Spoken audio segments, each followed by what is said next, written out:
Terima kasih telah mengklik video ini. Semoga bisa memberikan manfaat bagi kita semua. Di sini akan lebih detail dan mudah dipahami.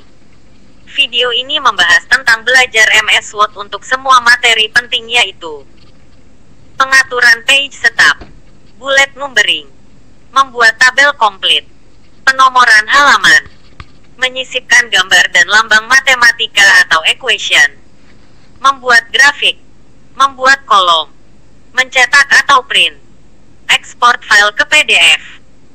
Video ini dibagi menjadi 2 section, karena terlalu panjang untuk video lanjutannya bisa diklik pada link yang sudah saya tulis di kolom deskripsi atau klik pada tulisan di atas. Di akhir video ini juga bisa mengklik pada video next. Terima kasih, mari kita mulai pembelajaran MS Word dari pemula sampai mahir. Di sini saya akan mengulas kembali video terdahulu di mana teman-teman banyak yang komplain karena terlalu banyak zoom mengenai belajar Microsoft Word dari pemula sampai mahir. Nah, akan saya ulas satu persatu. Membuka Microsoft Word. Nah, kalian saya yakin sudah paham. Nah, sekarang mengenal lembar kerja di Word. Nah, di sini lembar kerja di Word terdiri dari menu utama. Nah, inilah menu utama. Terdiri dari file, home, dan seterusnya. Ribbon atau submenu ini yang terdiri di bawahnya ini. Berarti jika kita mengklik home, maka muncul submenu dari home. Jika kita mengenal insert, submenu dari insert, dan seterusnya. Terus lembar kerja penulisan. Nah, inilah lembar kerja penulisan. Ujung kertas adalah ini, ujung kertas. Ya, sedangkan area penulisan adalah ini yang terlihat jika di view dan grid line kita klik, maka muncullah inilah area penulisan yang berkotak-kotak, area penulisan. Saya off-kan kembali. Nah, kemudian mengetik di Microsoft Word itu juga kalian saya yakin sudah paham, tinggal kita ketik saja maka akan muncul. Nah, yang penting di sini adalah komponen-komponen di Word dari yang terkecil sampai terbesar. Huruf kalian saya yakin sudah paham, terdiri dari A, B, C, dan seterusnya. Terus kata adalah susunan huruf yang lebih dari 1. Itulah kata. Kemudian kalimat. Nah, kalimat susunan huruf dan kata yang diakhiri dengan tanda titik. Tuh. Jadi walaupun cuma satu kata, kemudian kita menekan titik, maka oleh komputer dianggap satu kalimat. Nah, itulah kalimat. Jadi jika diakhiri dengan tanda titik, walaupun cuma satu kata, dianggap satu kalimat. Kemudian adalah paragraf. Di sini paragraf adalah susunan kata dan kalimat yang diakhiri dengan menekan tanda enter. Jadi walaupun cuma satu kata, namun kita akhiri dengan menekan enter, maka oleh komputer dianggap satu paragraf. Jadi kalau kita menekan enter, walaupun cuma satu kata, tetap dianggap satu paragraf. Halaman saya yakin sudah paham, halaman 1, halaman 2. Nah, kemudian section masih banyak yang belum paham. Berarti nanti dalam lembar kerja di Word itu bisa terdiri dari beberapa section. Nanti akan dibahas tentang hal itu. Section kalau bahasa kita biasanya ya bab 1, bab 2, dan seterusnya. Terus dokumen atau file. Nah, itu jika kita sudah selesai, kita simpan, itulah menjadi satu dokumen yang berekstensi doc. Itulah komponen dari Microsoft Word. Nah, kemudian perataan teks di sini. Perataan teks juga saya yakin kalian sudah paham. Perataan teks berada di home, dan inilah perataan teksnya. Rata kiri, rata tengah, rata kanan, dan rata kiri kanan. Nah, di sini rata tengah. Cuma tinggal kita mengklik rata tengah, dia otomatis rata tengah yang biasanya untuk judul. Kemudian untuk paragraf biasanya rata kiri kanan. untuk perataan tersebut apapun perintahnya harus kita beritahu dulu dengan menyorot seperti ini. Satu paragraf ini akan saya bikin rata kiri kanan. Dia rata kiri dan kanan dia. Tapi yang disorot juga tidak ikut. Berarti kalau mau semuanya ya kita sorot semuanya seperti ini. Kemudian kita bikin rata kiri kanan. Kalau semua file ya berarti dari awal seperti ini. Untuk menuju akhir paragraf kita bisa menekan Shift, Ctrl, tekan End, bawahnya Home. Nah seperti ini, dia tersorot semuanya. Baru kita bisa mengklik rata kiri kanan seperti ini. Kemudian ke topik selanjutnya, ini tentang perataan paragraf. Pengetahuan tentang paragraf lebih detail juga banyak yang masih belum paham. Yang perlu diketahui dari paragraf adalah adanya perataan, yaitu yang tadi itu perataan, dan indentasi, yaitu menjorok, kalimat yang menjorok. Di sini indentasi terdiri dari right indent, yaitu yang menjorok sebelah kiri, dan left indent yang menjorok sebelah kanan. Nah, di dalam left indent itu terdiri dari first line dan hanging indent. Akan saya contohkan satu persatu. Jadi bentuk paragraf itu terdiri dari 3, yaitu full block style. Nah, itu kayak bentuk surat ini, yaitu full block, berarti rata baik kiri maupun kanan. Sebagai saya contohkan adalah ini, rata kiri maupun rata kanan. Nah, kemudian first line, berarti di sini first line, jadi baris pertama yang menjorok ke dalam. Untuk mengatur baris pertama menjorok ke dalam itu berada di hanging indent ini sebelah atas, segitiga terbalik yang sebelah atas. Berarti jika kita mau membuat first line, nah, kita tarik ke dalam first line-nya. Nah, berarti semakin ke dalam dia semakin menjorok. Kita sesuaikan saja seperti ini. Nah, yang berikutnya adalah hanging indent, berarti menggantung. Baris kedua dan seterusnya yang menjorok ke dalam. Baris kedua adalah ini. Kita tarik ke dalam, dia menjorok ke dalam. Ini biasanya digunakan untuk daftar pustaka ataupun penomoran atau numbering dan bullet. Akan saya jelaskan mengenai paragraf ini, pengaturan paragraf. Nah, di sini pada paragraf itu terdiri dari 3 poin. Yang pertama adalah hanging first line, ini yang paling atas, segitiga paling atas. Yang kedua adalah hanging indent, yaitu bawahnya. Dan yang ketiga itu kotak kecil yang paling bawah. Nah, berarti atas, paling atas ini untuk mengatur baris pertama, segitiga yang bawahnya untuk mengatur baris kedua dan seterusnya. Sedangkan kotak yang paling bawah adalah untuk mengatur semuanya. Jika dipraktekkan satu persatu, ini kita tarik ke kanan, dia menjorok ke kanan. Saya kembalikan. Jika segitiga yang bawah ini saya tarik, dia hanging indent, berarti para baris kedua dan seterusnya yang menjorok ke dalam. Saya kembalikan lagi. Kalau kotak yang paling bawah yang kita tarik, berarti semuanya, baik atas maupun bawah. Itulah cara pengaturan paragraf pada left. Nah, sekarang pada right-nya ini, sebelah kanan, itu cuma satu, yaitu menjorok ataupun tidak. Saya tarik ke kanan, berarti dia menjorok ke kiri. Itulah mengenai paragraf.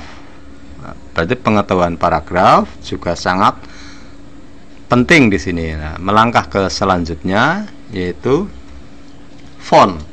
Nah, font atau tulisan. Font di sini terdiri dari bentuknya, stylenya, dan size-nya. Di sini saya yakin teman-teman juga sudah banyak yang mempergunakan topik tentang ini.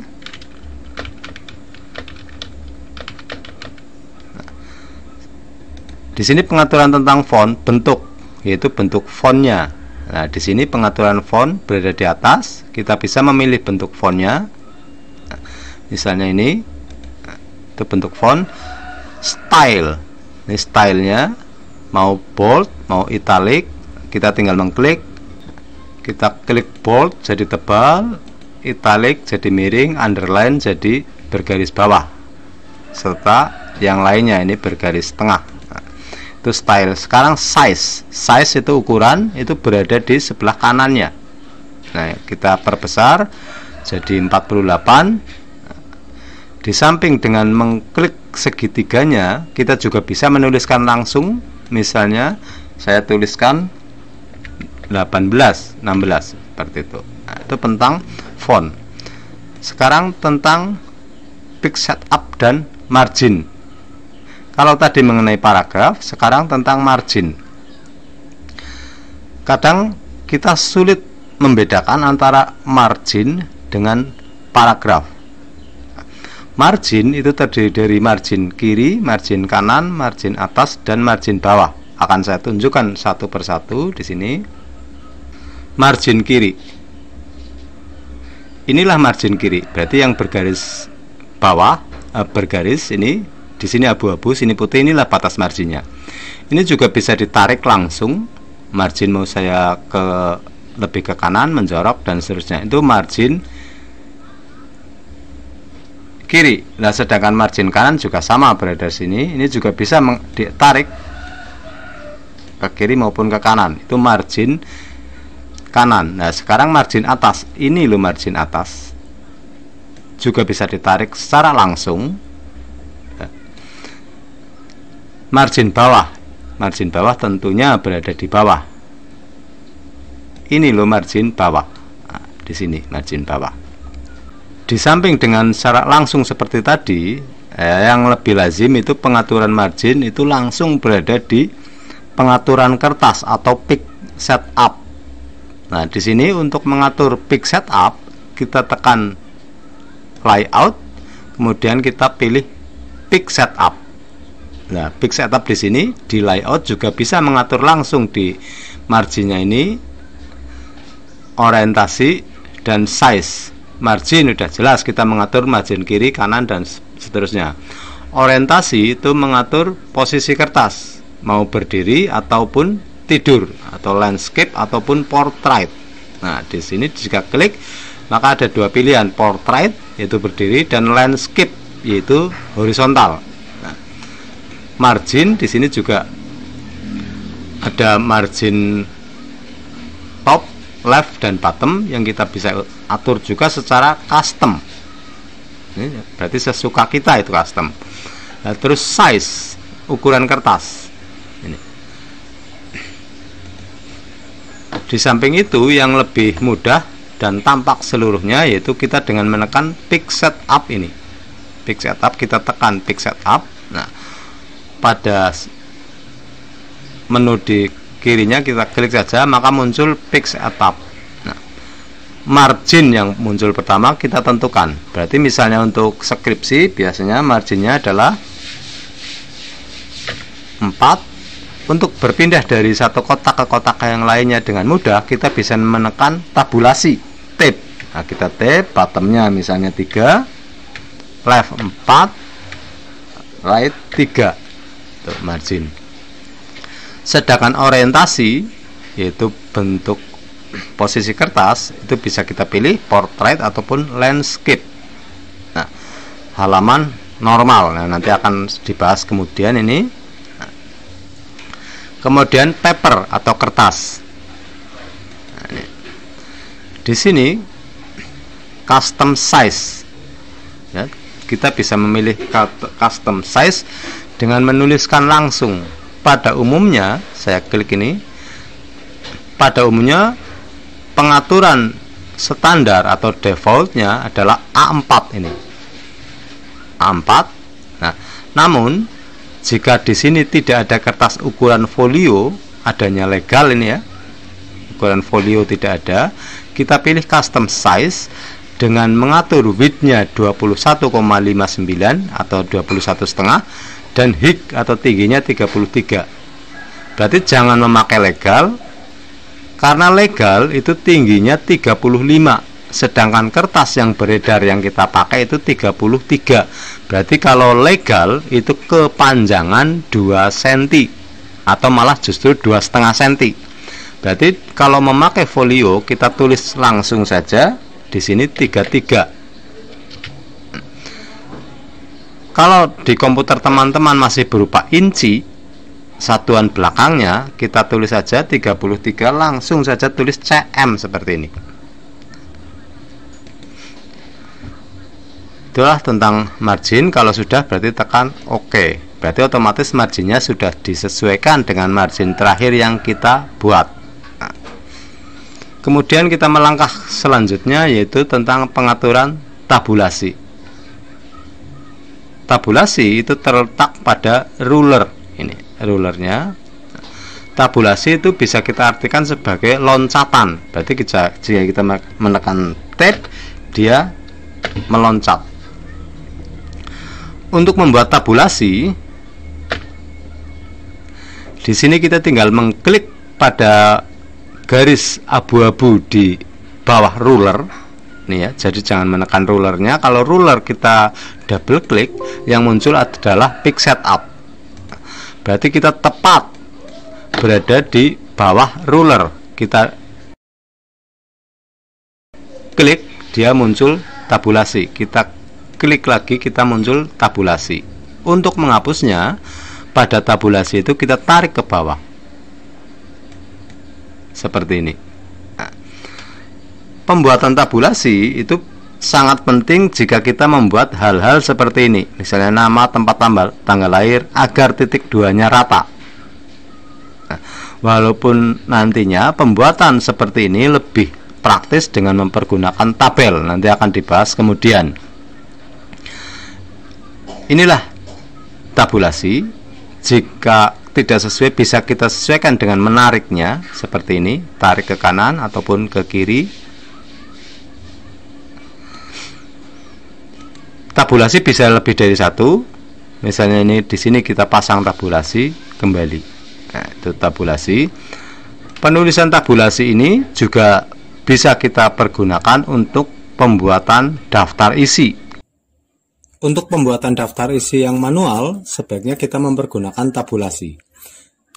Banyak yang masih mempergunakan titik-titik dalam pembuatan daftar isi semacam ini.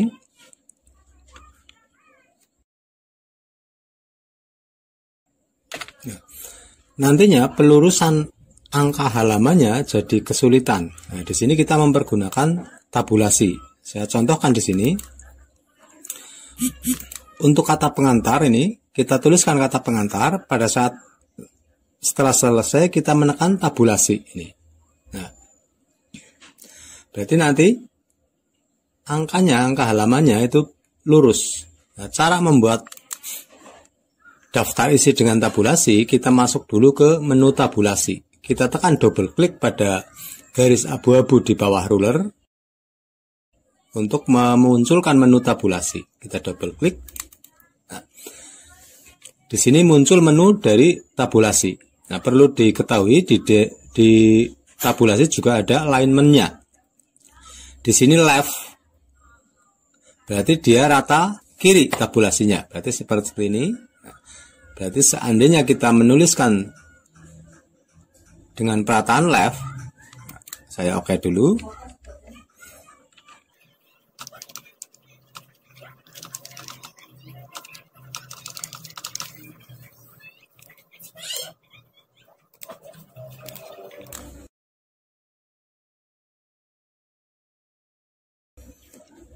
Dengan perataan sebelah kiri, left, berarti otomatis teksnya jadi rata kiri. Nah, sekarang saya bandingkan. Seandainya kita mempergunakan tabulasi dengan rata kanan. Nah, ini akan saya atur menjadi rata right atau rata kanan. Rata kanan, saya oke. Saya tekan tabulasi.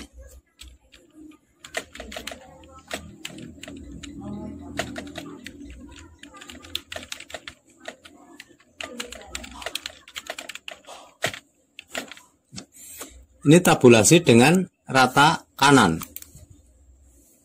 Nah, kemudian akan saya coba lagi untuk tabulasi dengan rata tengah. Saya double klik di area abu-abu ini.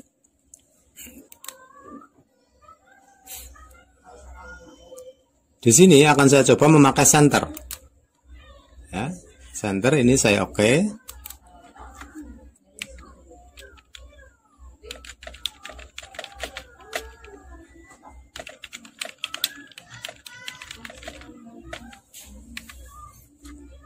Inilah tabulasi juga ada alignment-nya, yaitu rata kiri, rata kanan, dan rata tengah. Sedangkan untuk daftar isi berarti kita mempergunakan rata kanan. Ini, cara membuat daftar isi dengan mempergunakan tabulasi. Ini saya hapus dulu. Pertama di sini kita keluarkan menu dari tabulasi itu dengan mendouble klik di area yang abu-abu. Muncul menu tabulasi. Kita tentukan terlebih dahulu pada angka berapa tabulasi itu berhenti. Ya.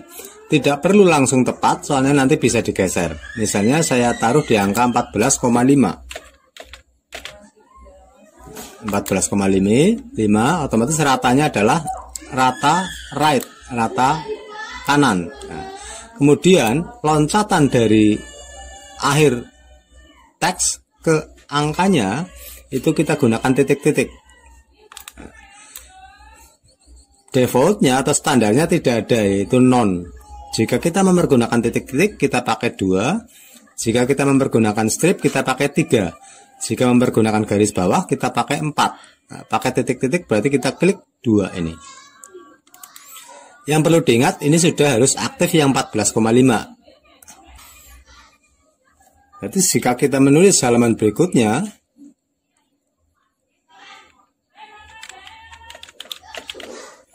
kita tekan tabulasi, maka dia loncatannya berisi titik-titik, dan di sini teksnya, halamannya jadi rata kanan, misalnya 10.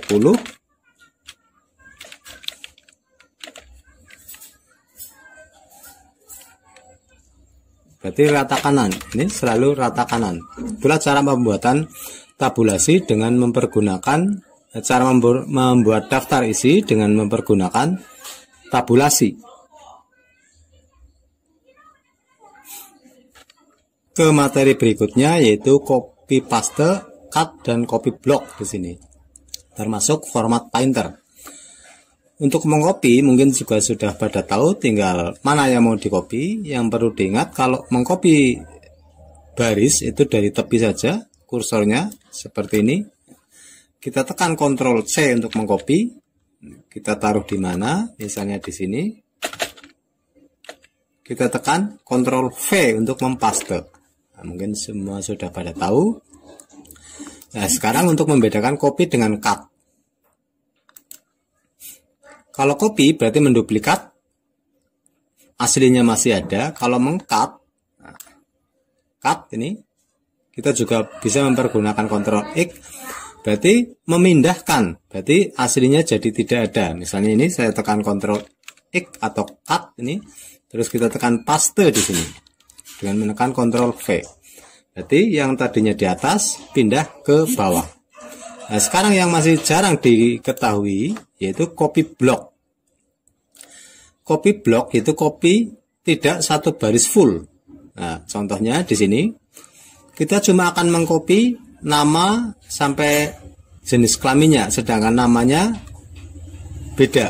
Nah, di sini untuk mengcopy blok, kita tekan Alt, awal pengkopian, tekan Alt, tarik dengan di drag seperti ini. Berarti kita cuma mengcopy blok ini dengan menekan Alt, kemudian di blok. Nah, saya tekan copy di sini dengan menekan Ctrl C, nah, kemudian saya taruh di sini. Nah, maka dia tercopy nama, tempat tanggal lahir dan sebagainya, tercopy dia. Nah, sedangkan tabulasinya seandainya kok seperti ini karena tidak tercopy, kita bisa ngeblok kembali, kemudian kita pasang tabulasinya dengan mengklik di area abu-abu ini. Dia otomatis muncul lagi tabulasinya. Itu copy block. Nah, yang jarang dipakai juga, jarang pemula mengetahuinya, yaitu copy painter atau format painter. Format painter itu maksudnya adalah bukan mengcopy isinya, bukan mengcopy teksnya, tapi mengcopy formatnya. Nah, sebagai contoh, ini 12 ini dia bold dan ada penomorannya, yaitu urutan ke-12. Jika saya copy painter dengan mempergunakan format painter ini, kita klik saja format painter, nama, tempat tanggal lahir dan alamat mau saya format dengan format ini, maka kita klik di sini. Maka dia berubah formatnya, bukan menjadi tabulasi lagi, tapi berurutan dia memakai format ini. Itulah format painter yang jarang digunakan. Nah, begitu juga ini saya format painter ke sini, dia juga berubah formatnya.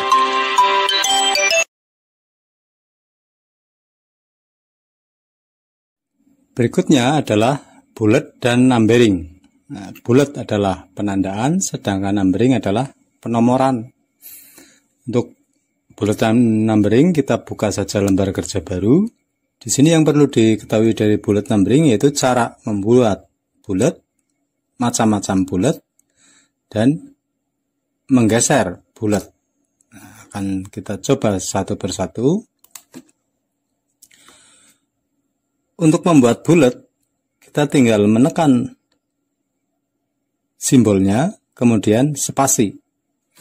Misalnya strip, spasi. Otomatis komputer menganggap itu sebagai bullet. Nah, tinggal kita menuliskannya.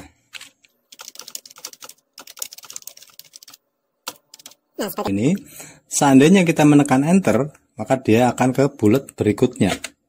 Seperti ini. Kita tinggal melanjutkan menulis. Itulah membuat bullet. Nah, sedangkan untuk menghilangkan bullet, kita menekan enter. Nah, seandainya ini mau kita buang, kita mau mengakhiri bullet, kita tekan enter sekali lagi, dia itu akan kembali. Nah, di sini macam-macam bullet begitu banyak, bisa kita klik pada icon bullet ini. Kita klik saja. Di sini ada lingkaran, lingkaran kosong, kotak, dan seterusnya. Kita tinggal memilih. Cuma yang paling populer adalah pakai strip karena mudah pengoperasiannya. Kita coba pakai segitiga ini. Ini juga bisa. Setiap kali kita membuat bullet, marginnya selalu meloncat ke kanan satu tabulasi. Nah, untuk menggesernya, ini bisa secara manual dengan menarik yang kotak bawah ini ke sini. Ya.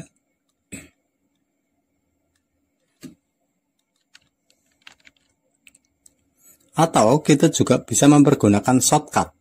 Nah, shortcut untuk menggeser margin yaitu dengan menekan Shift Ctrl M untuk bergeser ke kiri dan Ctrl M untuk bergeser ke kanan. Nah, sebagai contoh ini akan saya kembalikan agar lurus dengan marginnya.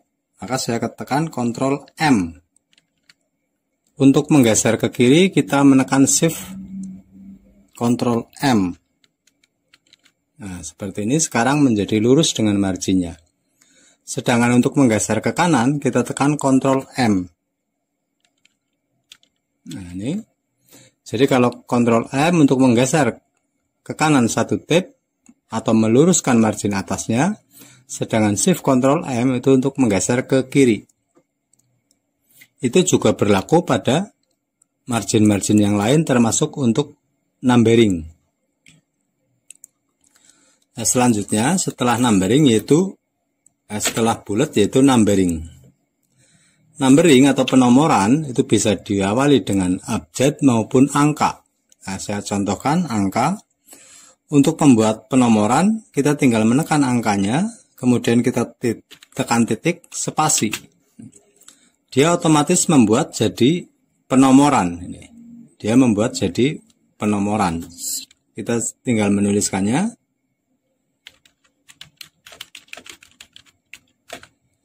Prosesnya juga sama, setiap kali menekan enter, dia akan ke continue ke nomor berikutnya. Dan seterusnya. Sebelum kita hapus dengan menekan enter sekali lagi, ataupun dengan menekan backspace, dia akan selalu continue. Nah, untuk menghapus kita bisa menekan enter sekali lagi, dia kembali ke margin awal tanpa numbering. Menggesernya juga sama, seandainya kita sorot dan ini dia meloncat satu tab ke kanan, kita bisa mempergunakan decrease indent untuk ke kanan dan increase indent untuk ke kiri. Itulah menggesernya. Kita juga bisa menggeser secara manual dengan menekan left indentnya ini, seperti ini. Kita juga bisa menekan shift control M untuk ke kanan. Shift control M. Berarti ada 3 alternatif. Dengan mempergunakan menunya, ikonnya, digeser secara manual pada indentasinya, serta mempergunakan shortcut yaitu Shift Ctrl M untuk ke kiri dan Ctrl M untuk ke kanan.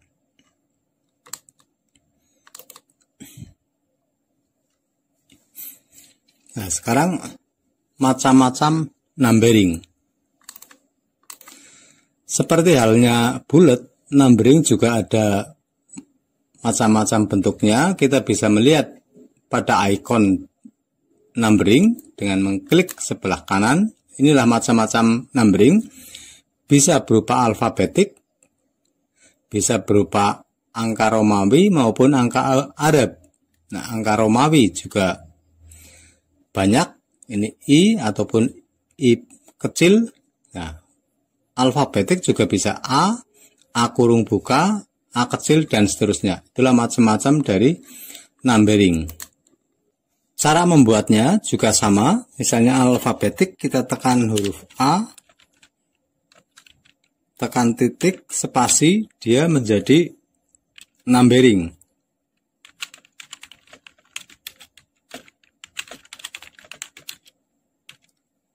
Dan seterusnya. Ini. Kemudian di sini kita sering mengalami sebuah numbering yang mengandung keterangan di bawahnya. Kita sering mengalami seperti ini, berarti sebuah numbering, bawahnya ada keterangannya. Nah, kemudian setelah keterangan continue dari numbering atasnya. Kebanyakan pemula itu kesulitan dalam membuat seperti ini karena dia menghapus numbering berikutnya. Nah, sebagai contoh akan saya contohkan di sini. Di bawah A, saya akan menuliskan keterangan dari mangga. Nah,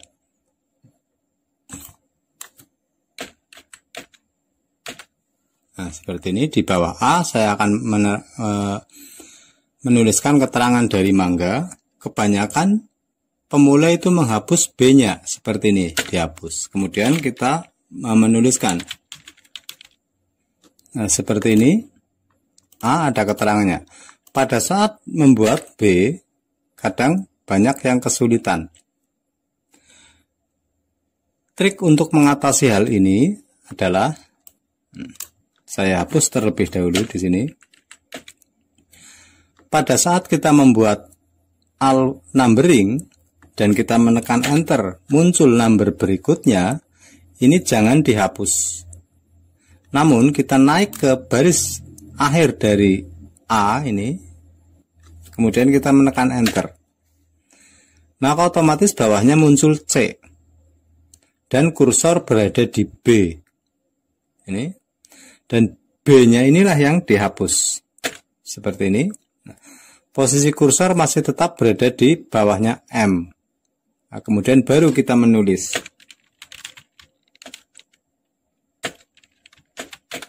Nah, seperti ini. Nah, jadi nanti pada saat B, kita tinggal melanjutkan.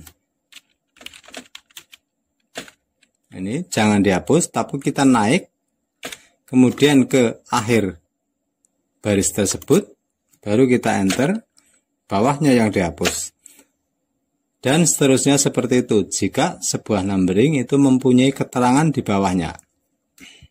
Sekarang kombinasi antara bullet dan numbering. Nah, inilah buah jeruk terdiri dari, saat muncul 2 itu jangan dihapus tapi naik ke atas baru kita tekan enter. 2 inilah yang kita hapus dengan mempergunakan backspace, baru kita gunakan bulletnya dengan menekan strip spasi. Jika dia bergeser ke angka 1, kita tekan increase indent atau dengan menekan Ctrl M. Jadi lebih baik menekan Ctrl M biar bulletnya sama. Kita tekan Ctrl M.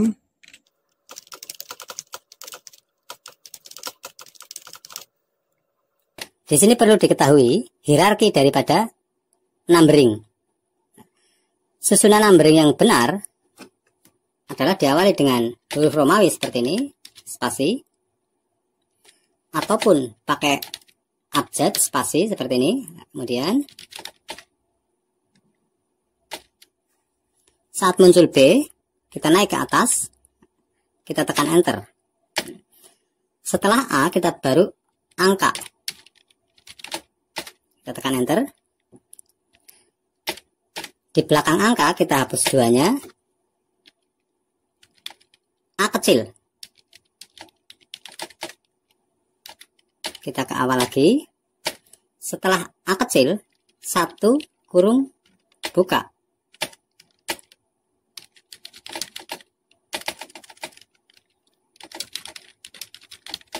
Nah, seperti ini. Setelah 1 kurung buka, kita tinggal A kurung buka.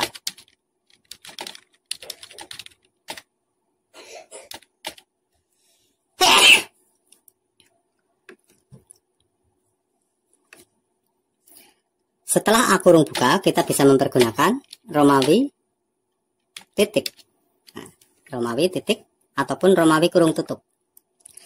Jadi pembuatan bullet dan numbering yang betul dia akan membentuk lingkaran, setengah lingkaran seperti ini. Diusahakan pada saat membuat numbering itu jangan di sini A besar, di sini A besar lagi. Ya. Atau di sini 1, subnya 1 lagi. Berarti harus selalu berbeda antara sub dan anak subnya. Itulah pembuatan numbering yang benar. Penggunaan copy painter atau format painter pada numbering itu sangat vital, sangat penting. Sering sekali digunakan. Misalnya ini, 1 ini akan saya format painter ke bawahnya biar tidak mengulang. Otomatis dia menjadi 1, 2. Nah, caranya format painter. Jadi mengcopy formatnya itu kita gunakan format painter. Caranya klik yang akan di copy formatnya, kemudian kita pilih format painter ini, kita sorot. Ini juga bisa berada di tempat yang jauh berbeda. Misalnya ini jeruk, ini akan saya ternyata dia yang 1. Kita klik di sini. Ini dia tercopy formatnya dan otomatis angka yang berada di atasnya lebih kecil. Jadi jeruk yang nomor 1 ini menjadi nomor 2. Itulah.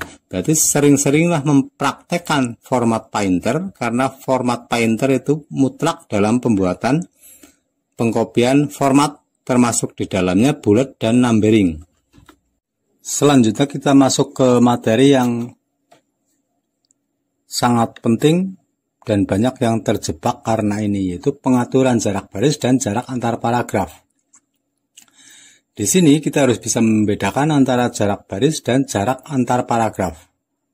Nah, inilah yang sering terjadi pada pengetikan pemula, di mana mengetik sedikit tapi dia menyeberang halaman seperti ini. Jadi tanda tangannya berada di halaman kedua. Di sini karena pengetik tidak memperhitungkan antara jarak baris dan jarak antar paragraf. Nah, ini yang saya kasih tanda merah dan ini adalah biru. antara merah dan biru itu masih satu paragraf, ini disebut jarak baris. Nah, antara yang kuning dengan yang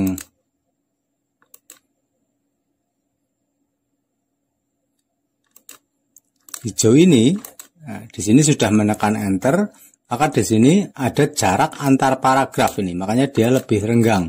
Ini. Dan yang sudah diterangkan di atas, berarti paragraf menurut komputer jika kita menekan enter. Nah, di sini setiap satu baris ini menekan enter, maka oleh komputer dianggap satu paragraf, walaupun cuma berisi satu baris ini. Akhirnya antar baris ini lebih renggang, daripada jarak baris dalam satu paragraf ini. Karena lebih renggang di sini, akhirnya penulisan yang sedikit, tapi jadi 2 halaman. Jadi kelihatan janggal jika tanda tangannya di halaman berikutnya. Itulah pengetahuan tentang jarak baris dan jarak antar paragraf yang sering membingungkan para pengetik pemula. Nah, di sini untuk mengatur jarak baris itu berada di yang atas ini. Jarak baris 1, 1,15, 1,5, 2 dan seterusnya. Jarang sekali yang mengerti bahwa di sini ada add spasi, berarti menambah spasi sebelum paragraf ataupun setelah paragraf. Defaultnya pada komputer itu ada spasi antar paragraf, yaitu ini. Ya. Kalau dilihat pada paragrafnya, saya sorot ini, pada paragraf, maka di sini tertulis bahwa after atau setelah paragraf ada jarak 10 poin atau 10 pt di sini. Nah, inilah yang harus dihilangkan jika memang kita tidak membutuhkan. Karena di sini satu baris ini jangan dianggap paragraf. Untuk menghilangkan jarak antar paragraf itu ada 2 alternatif. Yang jelas yang pertama sorot dulu semuanya seperti ini. Nah, agar semua jarak baris atau hilang. Perhatikan ini yang tadinya renggang, begitu juga ini yang berisi satu baris yang tadinya renggang. Pada paragraf ini ya, kita klik yang paling bawah remove, atau remove itu membuang atau menghilangkan space after paragraph. Jadi membuang spasi setelah paragraf. Kita remove saja ini. Otomatis dia jadi lebih sempit dan akhirnya muat dalam satu halaman. Inilah. Jika antar paragraf kita menginginkan ada jarak,